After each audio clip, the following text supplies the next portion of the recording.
கர்த்தருடைய பரிசுத்த நாமத்துக்கு மகிமை உண்டாவதாக. யோசுவாவின் புஸ்தகம் நாம் கர்த்தருடைய கிருபையினாலே அந்த புஸ்தகத்தை ஓரளவு தியானித்து கொண்டு அதிலிருந்து ஆவிக்குரிய குறிப்புகள், செய்திகள் நம்முடைய ஜீவியத்துக்கு காலத்திலே எப்படி பிரயோஜனம் என்பதை தியானித்து கொண்டு வருகிறோம். யோசுவாவின் புஸ்தகத்தை 3 பகுதிகளாக நாம் பிரிக்கலாம். முதலாவது என்டரிங் த லேண்ட், முதல் 5 அதிகாரம். 6ஆம் அதிகாரத்திலிருந்து 12ஆம் அதிகாரம் உடைய ஆக்குபையிங் த லேண்ட், மன்னிக்கவும், 6ஆம் அதிகாரத்திலிருந்து 12ஆம் அதிகாரம் வரை ஓவர் கம்மிங் த லேண்ட், 13ஆம் அதிகாரத்திலிருந்து 24ஆம் அதிகாரம் கடைசி அதிகாரம் வரைக்கும் ஆக்குபையிங் த லேண்ட், அதாவது அந்த தேசத்தை அவர்கள் சுதந்தரித்து எல்லாரும் போய் they occupied. அப்படியானால் அந்த இடத்தை அவர்கள் சுதந்திரமாக தங்களுக்கென்று எடுத்துக்கொண்டதை 13ஆம் அதிகாரத்திலிருந்து 24ஆம் அதிகாரம் முடிய நாம் அதை படிப்போமானால் ரொம்ப ஆச்சரியமாக இருக்கும். ஆனால் எல்லாவற்றையும் நாம் படித்து தியானிக்க நேரம் இல்லை. அதான் ஒரே ஒரு வார்த்தையிலே நான் முக்கியப்படுத்துகிறேன், ஆக்குபையிங் த லேண்ட். அப்படியானால் இந்த வசனத்தை, இந்த ஹெட்டிங் 3வது குறிப்பை குறித்து நான் சொல்வேனானால், வசனத்திலே தேவன் தம்முடைய வாக்கு தத்தத்தின்படி பிதாக்களுக்கு சொன்ன வார்த்தையின்படி கர்த்தர் அவர்களை பாலும் தேனும் ஓடுகிற தேசத்திலும் கான் அண்ட் வைன், தானியமும் திராட்சரசமும் இருக்கிற இடத்தில் எந்த விதமான தாழ்ச்சி குறைவில்லாமல் கர்த்தர் கொண்டு போய் சேர்த்தார். அல்லேலூயா. வாக்குத்தத்தம் பண்ணினவர் உண்மை உள்ளவர். அவர் அப்படியே செய்தார், செய்து கொண்டிருக்கிறார், இன்னமும் அவர் செய்வார். நான் இந்த பகுதியை ஆக்குபையிங் த லேண்ட் என்று சொல்லும் பொழுது, அங்க பலவிதமான ஜாதிகள் இருந்தாலும், குறிப்பாக உபாகமம் 7ஆம் அதிகாரம் முதல் 3 வசனத்தில் வாசிக்க வேண்டாம், 7 விதமான ஜாதிகளை தேவன் அழித்து துரத்தி தேசத்தை ஒப்பு கொடுத்தார். இதெல்லாம் நாம் அந்த ஆக்குபையிங் லேண்டில் நாம் பார்க்க முடியும். கவனிங்கள், பொதுவாக இந்த கானான் தேசத்தை எல்லா preachers all over the world, almost in Pentecostal realm, generally I am telling this word. I am not pointing out any denomination or any servant of God. அவர்கள் பொதுவாக இந்த கானான் தேசத்தை பொதுவாக இன்ப கானானாகிய பரலோகத்து கானான் என்று ஒப்பிட்டு பேசுவது வழக்கம். அது தவறில்லை. ஆனால் நீங்க நன்றாக அந்த கானான் தேசத்தையும் இந்த கிருபையின் காலத்திலே அநேக கர்த்தருடைய பிள்ளைகள், ஊழியக்காரர்கள், ஊழியக்காரிகள் இன்ப கானான், பரலோக கானான் என்று they will compare, அதாவது ஒப்பிடுவார்கள். இந்த இஸ்ரவேல் ஜனங்களுக்கு சொன்ன வார்த்தையின்படி இம்மையிலே இருந்த கானான் தேசத்துக்கும் பரலோக கானான் தேசத்தை ஒப்பிட்டு பேசுவது வழக்கம், தவறில்லை. ஆனால் யோசித்து பாருங்கள். So Canaan cannot very well be a type of heaven. மறுபடியும் சொல்றேன், Canaan cannot very well be a type of heaven. அது ரொம்ப கரெக்டாக, ரொம்ப ஒப்பிட்டு பேசுவதற்கு நான் முடியாது. கவனிங்கள் அன்பான கர்த்தருடைய பிள்ளைகளே, கவனிங்கள்.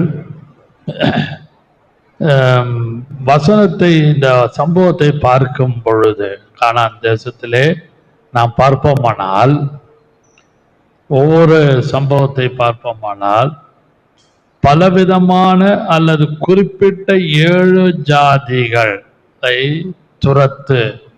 துரத்த வேண்டும் என்று தேவனுடைய ஒரு நிர்பந்தமான அல்லது ஒரு கமாண்ட், கட்டளையாக காணப்பட்டது. அதுவும் அல்லாமல்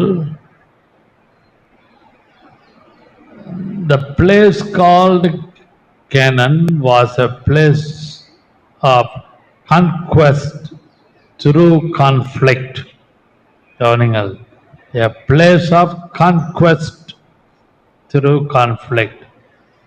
அதாவது ஜெயித்து சண்டை போட்டு போராடி யுத்தம் பண்ணி பெற்றுக்கொண்ட ஒரு கானான் தேசம். ஒரு கான்ஃப்ளிக்டோட, போராட்டத்தோட, சண்டை சச்சரவோட, யுத்தத்தோட, அப்படிதான் அவர்களுக்கு ஜெயம் கிடைத்தது.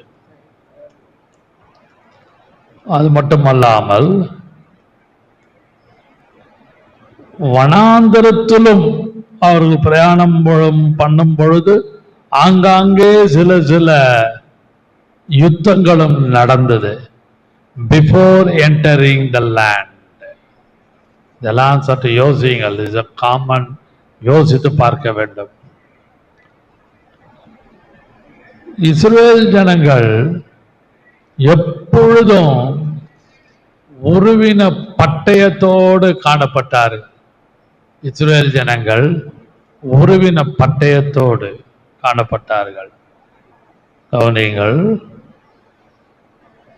இதை ஏன் நான் முக்கியப்படுத்துகிறேன் என்றால், அவர்கள் போராடமெல்லாம் ஒரு யுத்தத்தை சந்தித்தார்கள். நான் சற்று ஆராய்ந்து யோசித்து நான் பேசிக் கொண்டிருக்கிறேன். Enemies must be destroyed. அதாவது சத்துருக்கள் கண்டிப்பாக முறியடிக்க வேண்டும். Israel must fight. கண்டிப்பாக யுத்தத்தை நடத்த வேண்டும். அன்பான கர்த்தருடைய பிள்ளைகளை, occupying the land, occupying the land சொல்லும் பொழுது ஒன்றுல ஜென்ரலா நம்ம போய் ஒரு வாடகை வீட்டு, இந்த வாடகை வீட்டிலேருந்து இன்னொரு வாடகை வீடு, இல்லாவிட்டாலும் ஏதாவது ஒரு இடத்த லேண்டை வாங்கி அதில் இருக்கிற காரியங்கள் எல்லாம் அப்புறப்படுத்தி கிளீன் பண்ண பிறகுதான் வீடு கட்டுவாங்க. சும்மா இருக்கிறது அப்படியே வீடு கட்ட மாட்டாங்க. பள்ளமா இருக்கலாம், பெரிய முச்செடிகள் நிறைந்த ஒரு இடமா இருக்கலாம். Now we are meditating about book of Joshua, occupying the land. Verses 13th chapter to 24 denotes how they occupied, எப்படியெல்லாம் அவர்கள் அதை எடுத்து சுதந்தரித்து கொண்டார்கள், பெற்று கொண்டார்கள். அன்பான கர்த்தருடைய பிள்ளைகளே, அவர்கள் they destroyed enemies. Not only that, they have a fighting, and also they driven out all 7 nations. 7 ஜாதிகளை அவர்கள் வெளியே திரட்டினார்கள். அன்பான கர்த்தருடைய பிள்ளைகளே, these are all under under the heading of occupying the land. If you go home and read chapter 13 of Joshua to up to 24, how they occupied each and every tribe. Joshua, the man of God, servant of God, allocated the place for 12 tribes. 12 ஜாதிகளுக்கு அவன் தம்முடைய ஜனங்களுக்கு, இஸ்ரவேல் ஜனங்களுக்கு அவன் பிரித்து கொடுத்தான்.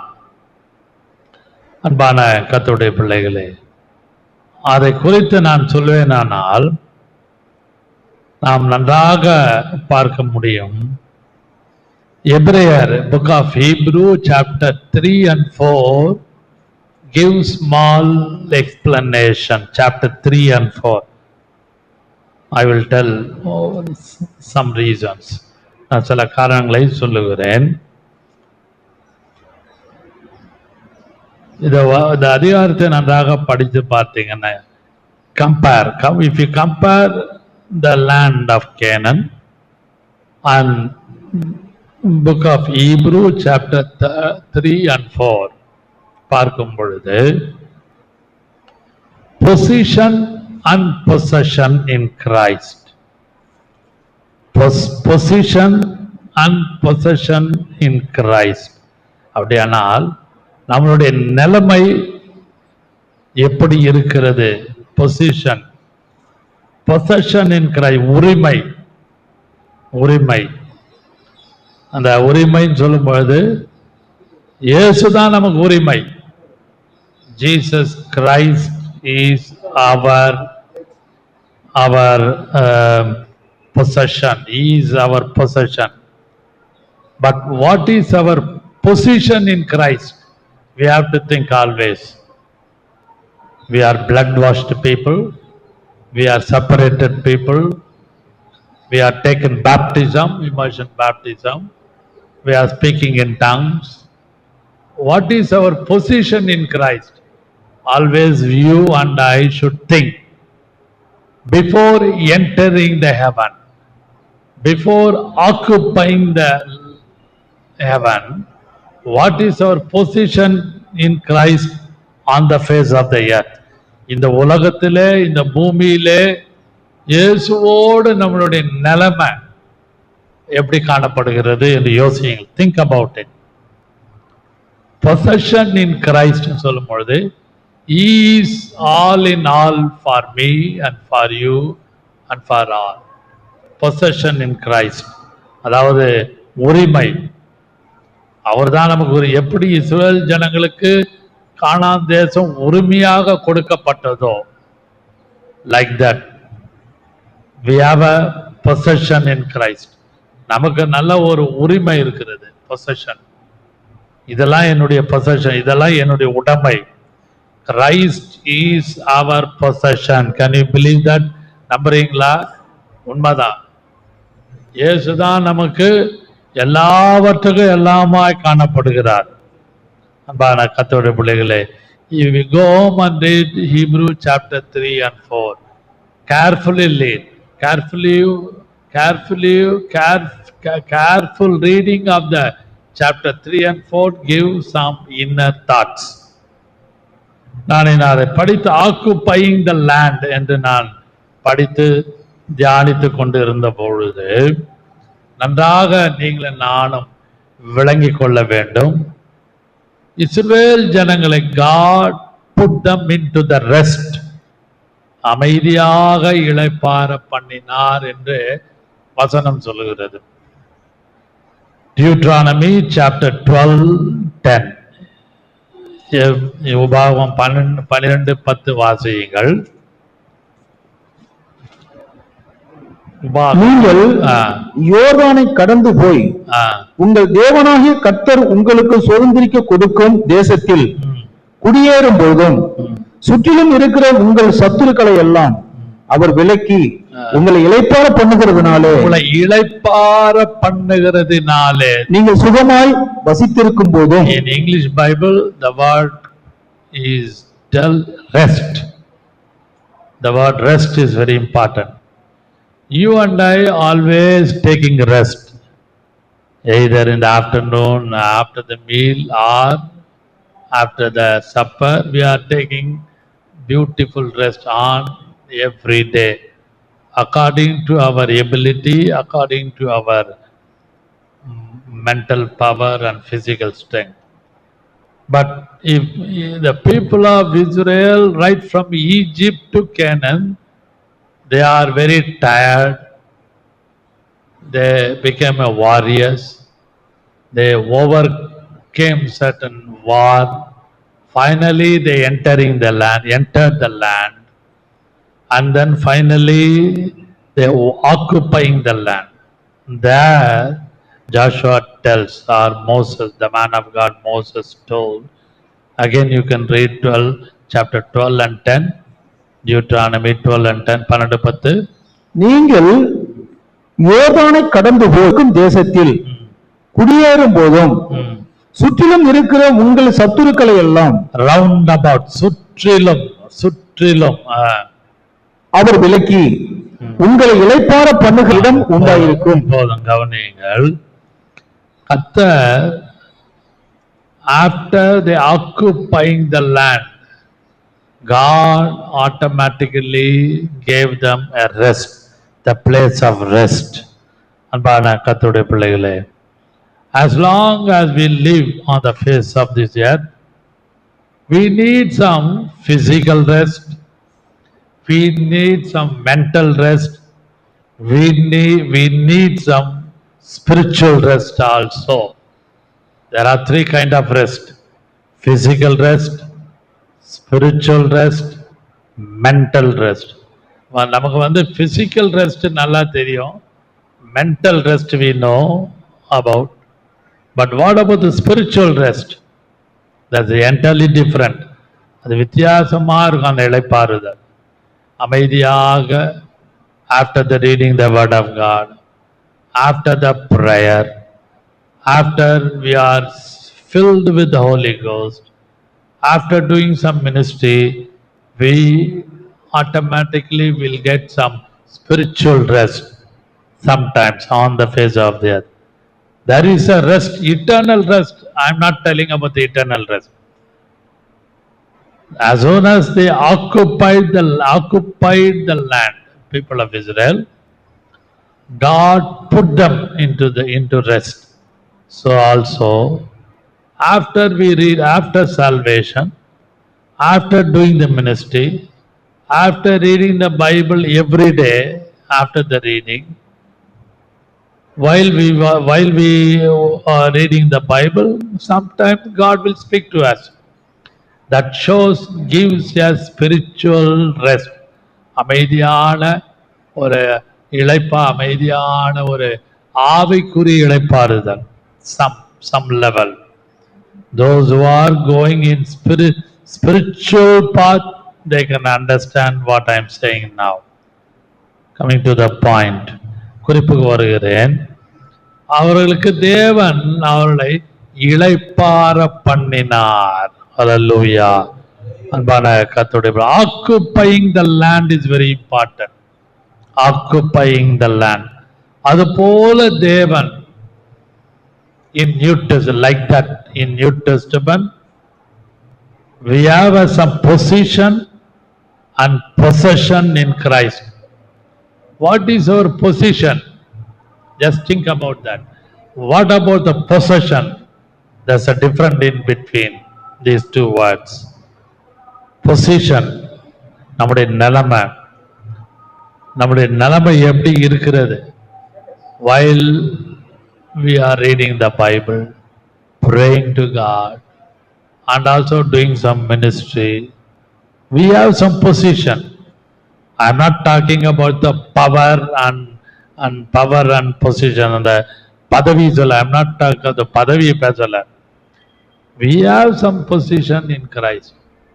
After the salvation, after the receiving the Holy Ghost, after taking baptism, we have a good position in New Testament period, and also possession in Christ. That is why the book of Ephesians chapter 1 and 3 says, எபேசியர் 1:3 வாசியுங்கள்.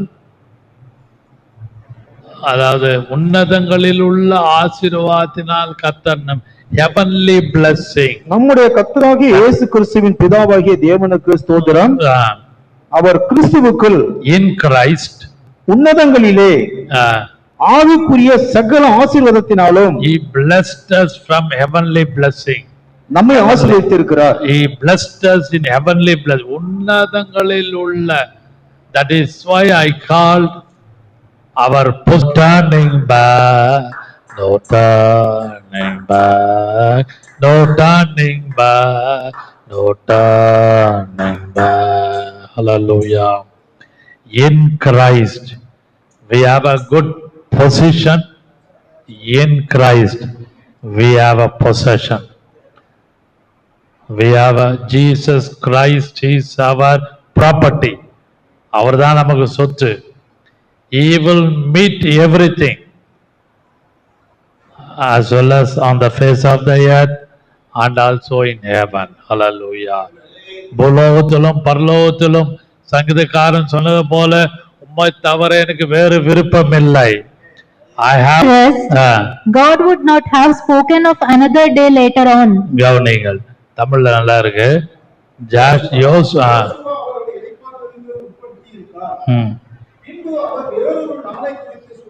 இளைப்பாறுதலுக்கு உட்படுத்தி இருந்தால், அப்படியானா there is no fullness of rest. பூரணமான இளைப்பாறுதல் இல்லைங்க. always fighting, quarrel with 7 nations. நீங்க நல்லா படிச்சீங்கன்னா தெரியும். ஆக்குபைங் த லேண்ட் ஓகே, கர்த்தர் வாக்குத்தத்தம் பண்ணினா கொண்டு போய் சேர்த்தார், உண்மைதான். But yet there was a quarrel, fighting and lot of things within the land of Canaan. அதனால்தான் Hebrew 4:8 யோசுவா அவர்களை இளைப்பாறுதலுக்கு உட்படுத்தி இருந்தால், அப்படியானால் there is no fullness of rest. பூரணமான அல்லது பூரணமான இளைப்பாறுதல் இல்லை.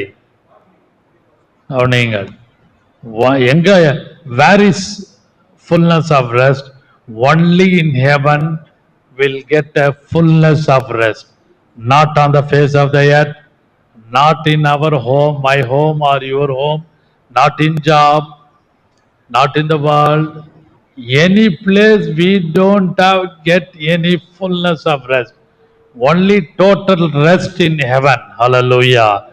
That is why in Joshua, the Hebrew 4:8 says, அவர்களை இளைப்பாறுதலுக்கு உட்படுத்தி இருந்தால். Read it in English. For Joshua given them rest. அதாவது Joshua had given them rest. அதாவது the rest is always is questionable. According to verse 4 and 8 of Hebrew, is not a total rest. In the land of Canaan, they got to fighting. They got to fight. They always going with quarrel and with other nations, 7 nations. நல்லா படிச்சீங்கன்னா தெரியும். அவங்களை அங்க இளைப்பாறுதே இல்லை. கர்த்தர் வாக்குத்தத்தம் பண்ணி கொடுத்த தேசம்தான். But there is no fullness of rest. But in Christ, because of the shedding of the blood of Jesus on the cross, we got a total rest in our mind, in our soul, and also in heaven we'll get a fullness of rest. Hallelujah. தேவன் நமக்கு இங்கேயும் அவருடைய சொந்த ரத்தத்தினாலே நமக்கு ஒரு அமைதி, சமாதானம், அவருடைய ரத்தத்தினாலே நமக்கு நிம்மதி, சமாதானம் எல்லாவற்றையும் கொடுத்து பூரணமான fullness of rest only in heaven. Hallelujah. நீங்களும் நானும் நன்றாக விளங்கிக் கொள்ள வேண்டும். அன்பான கர்த்தருடைய பிள்ளைகளே, the word rest is 4 times in Hebrew 4th chapter. First in 3rd verse, second in 9th verse, and third is 10th word. if you read 3 times or 4 times, the word rest is embedded or told or written by Apostle Paul. அதனாலே இளைப்பாறுதலுக்குள்ளே பிரவேசிப்பது பூரணமான இளைப்பாறுதல். இங்கே ஓரளவு தான் rest, கொஞ்ச நேரம் படுக்கிறோம். For time being we have some rest physically, but spiritual rest is total fullness of rest only in heaven. Hallelujah. நீங்களும் நானும் கண்டு நன்றாக விளங்கணும். அதனால்தான் யோசுவாவில வாசிக்கிறோம், அவர்களை இளைப்பாறுதலுக்கு உட்படுத்தி இருந்தால். அப்படியானால் there is no full rest in heaven. There is no full rest in land of Canaan. There was a fighting, there was a quarrel, there was a fighting in between the 7 nations. 7 nations, 7 ஜாதிகள் மத்தியிலே ஒரு போராட்டம் இருந்து கொண்டுதான் இருந்தது. அதுபோல இந்த உலகத்தில் இருக்கிறவரை, as long as we live on the face of the earth, we have a struggle, we have a strife on the face of the earth, but we have a peace of mind in our heart and soul and mind. But there is a fullness of rest only in heaven. Hallelujah. நீங்களும் நானும் கர்த்தாவே எங்களுக்கு பூரண இளைப்பாறுதலுக்காக எங்களுக்காக ஒரு இடத்தை வைத்திருக்கிறேன். இஸ்ரவேல் ஜனங்களுக்கு பாலும் தேனும், milk and honey and corn and wine, அதுவும் தானியமும் திராட்சரசம் கிடைத்தாலும் கொடுக்கப்பட்டு இருந்தாலும் பூரண இளைப்பாறுதல் யோசுவாவால கொடுக்க முடியவில்லை. ஆனால் கர்த்தராகிய இயேசு கிறிஸ்து இந்த கிருபையின் காலத்திலே நமக்கு பூரண இளைப்பாறுதலை கர்த்தர் கொடுத்திருக்கிறார். ஹல்லேலூயா. கர்த்தர் தாமே நம்மை ஆசீர்வதித்து கர்த்தர் நம்மை வழி நடத்துவாராக. நாம் ஜெபம் பண்ணுவோம். Hallelujah, hallelujah, Jesus, hallelujah. Heaven is a wonderful place, filled with glory and grace. I want to see my Savior's face. Heaven is a wonderful place, பரலோகம் இன்ப நாடே, மகிமை கிருபையும் உண்டே, மீட்பர் முகம் காண வாஞ்சிக்குதே, பரலோக இன்ப நாடே. We have a heavenly place that is called a beautiful permanent rest, place of rest. For them means people of Israel, God given a partial rest, not total. But in New Testament, because of the bloodshed of Jesus on the cross, we have a total rest in our mind, in our soul. Hallelujah. இதற்காக கர்த்தரை ஸ்தோத்திரிக்கலாம். ஹல்லேலூயா. அன்பின் பிதாவே, இந்த காலை ஆராதனைக்காக நன்றியோடு my ஸ்தோத்திரிக்கிறோம். கர்த்தாவே, அந்த இளைப்பாறுதல் எங்களுக்காக நீர் வைத்திருக்கிறேன். Lord, we need a total rest. அந்த பூரணமான இளைப்பாறுதலுக்காக நாங்கள் வாஞ்சிக்கிறோம். We are expecting, நாங்கள் எதிர்பார்க்கிறோம். கர்த்தர் எங்களை ஆசீர்வதித்து வழி நடத்துவீராக. இயேசு கிறிஸ்துவின் ஜீவனுள்ள நாமத்தில் பிதாவே. Amen. Amen. Thank you very much. Offering.